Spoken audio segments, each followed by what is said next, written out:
هذه قصة حدثت في عرعر. الرجل هذا 5 اخوانه، رقم 3، هم 5 اخوان وهو رقم 3. يقول اخواني كلهم تزوجوا الا انا.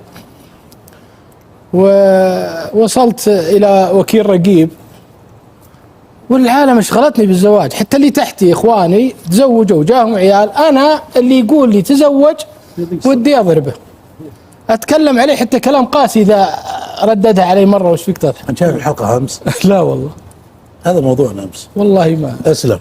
حلو، والله ما شفت. قال واللي يسالني في المجلس يقول ليش ما تعرس، والله يمكن اضربه واني ارد عليه رد جاف.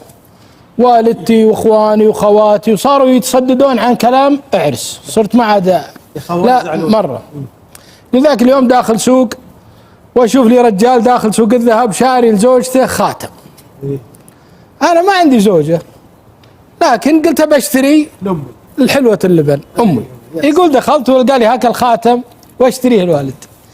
يقول يوم جيت واحب راسها واعطيها الخاتم، يقول انا عمري الحين 47 سنه ماني صغير، بس يوم اني اعطيتها الخاتم رفعت يدها وقالت قل يا الله جعل ما يدور عليك الحول الا يشوف مرتين عندك وولد، يعني ودي انك يا ولدي.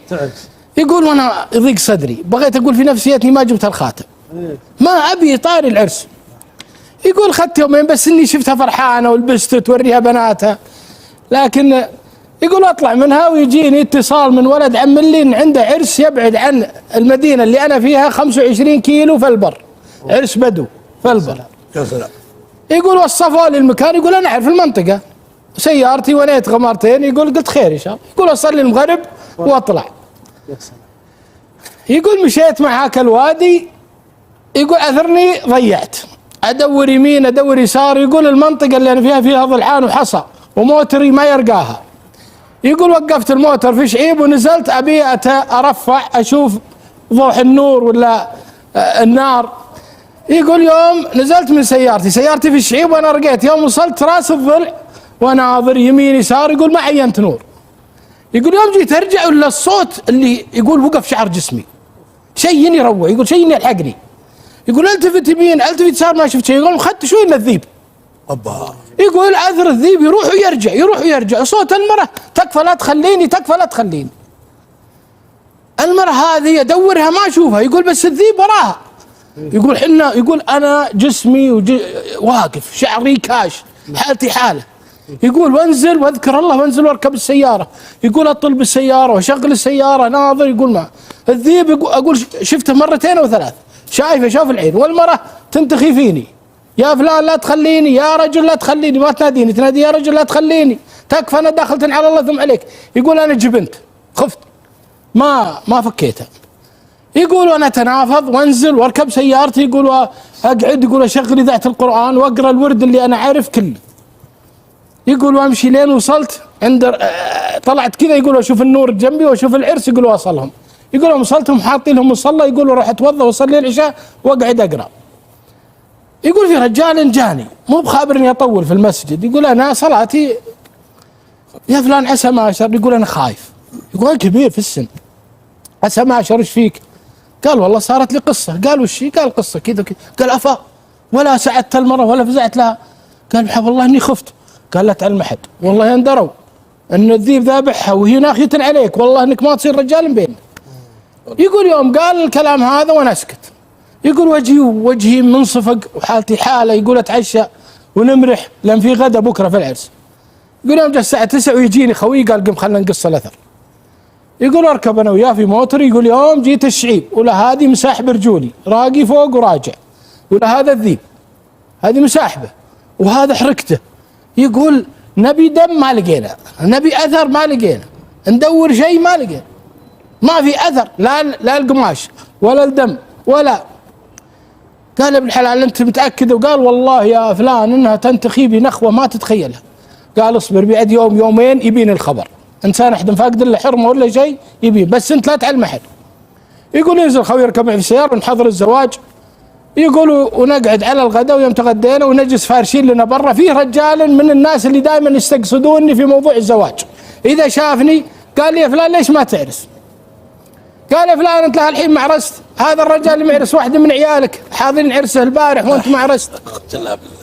قلت الله يسمح الامر، ولا اول مره ارد رد زين. العاده اتكلم كلاما على اللي يقول لي هالكلام بسيء. قال والله انا حتى عندي وحده من البنات ودي ازوجك اياها. قلت اجزم. والله يقول يوم قلت اجزم واخواني موجودين ولا فرحوا، تغيرت القصه فوق تحت. يا سلام. قال والله انسان بنتي موافقه تراني مزوجك اياها. قال وانا ماني ماخذها بدون موافقتها. والله ما ادخل على حرمه امي موافقه. قال خلاص توكل على الله. يقول تتغير الامور وارجع والاخوان يعلمون امي. قالت بنت فلان ونعم. قال انا موافق ابدا. يقول الامور تغيرت. وافقت البنت وقدمنا البار و15 يوم وانا متزوج. الدعوه وقت بقى. يقول وانا سبحان الله عندي رجل من اللي حضروا الزواج هو اللي مأثرين علي مطوعنا في الحي. قال يا فلان سبحان الله شو اللي غيرك؟ انا قبل شهر ونص قايل لك على الزواج وزعلان عليه، وهالمره وعلمه قصه الذيب وقصتي وامي وخاتمي ومن الكلام هذا. قال انت سمعت المره؟ قال لي. قال وش قالت؟ قالت تقول لي تكفى يا فلان تكفى يا فلان. قال انت فيك جنيه وطلعت في الشعيب وكلها الذيب. اثر المره اللي تكلمه جنية فيه يوم جت في الشعيب هذا مكانها ونزلت شافها الذيب، والذيب عند البدو اول اذا شاف الجنيه ما يرمش يلقطها، ومعروفه ترى عند العرب هذه كلها. اثر كلها وهي تنتخي فيه تبي تدخل فيه ثانيه، وهي اللي رادته عن الزواج. ودعوه امه هي اللي اظهرتها. سخر الله لها. يقول الحين عندي عيال، انا القصه متواتره عندي، جتني من رجال عن طريق الشخص هذا يعرفه، وجتني من شخص عن طريق اشخاص، والرجل موجود الان في عرعر، وعندي عيال من المراه. لكن ابي اعقب على شيء بسيط يا ابو عبد المحسن واخواني، لا نغفل عن الاوراد، عن الذكر. ترى يا اخوان انت تجي تشوف نفسك غافل عن امور، اذا جاء وقت الصلاه تلقاك تتثاوب، اذا جاء وقت الكسل اعرف ان فيك سبحان الله، ما اقول حسد ولا، لكن يجب انك تقرا اورادك. يقول الشيخ هذا، يقول الولد اللي صار عليه القصه هذه، يقول ترى الشياطين في الشارع يمشون وبيبانك مفتحه، وش تسكرها فيه؟ بالورد. اذا قريت وردك الصباح وقريت وردك في المساء فاعرف انك سبحان الله شياطين الانس والجن لا يمكن انهم يدخلون عليك. ولذلك انا من خلال هالمنبر اذكر اخواني اللي عنده سبحان الله يرى في نفسه بعض الامور ولا كسل انه يكثر على نفسه بالقراءه وبالورد. كذلك الحريم اذا طلعت للسوق تقرا وردها، اذا حضرت زواج تقرا وردها. لا تغفل، الامر بسيط جدا. يجب ان حنا نحرص على الامر هذا، يجب ان حنا نحطه امر مهم لا يمكن ان احد يتنازل عنه. قراءه وردك تراك كانك تزلج البيبان عن الشياطين، ما يدخلون فيك ولا يشغلونك عن عبادتك ولا عن طاعتك. استغفر الله واتوب اليه. وهذه القصه الله يبيض حصن حصين، الاذكار حصن حصين للانسان. ما في شيء ابو عبد الله، بس تسمح لي قبل الشيء